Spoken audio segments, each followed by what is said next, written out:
அடுத்தவங்க காசில் திருட்டு திங்கிற எல்லாருமே திருட்டுத்தாயோலி தான்.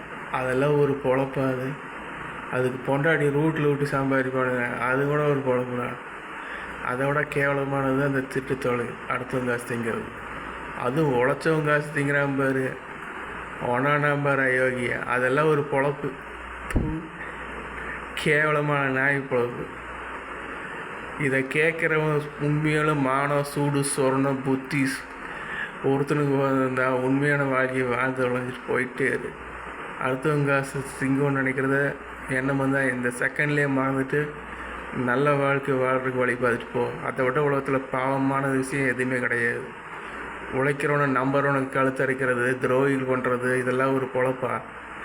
நாய் கூட தானே உழைக்குது, நன்றியுள் விசுவாசமாக இருக்குது. 6 அறிவு கொடுத்த மனுஷன் ஏன்டா நீங்கள் ஏன்டா எப்படி இருக்கீங்க? நீங்கள் செத்தீங்கன்னா நரகத்துக்கு தானே போவீங்க.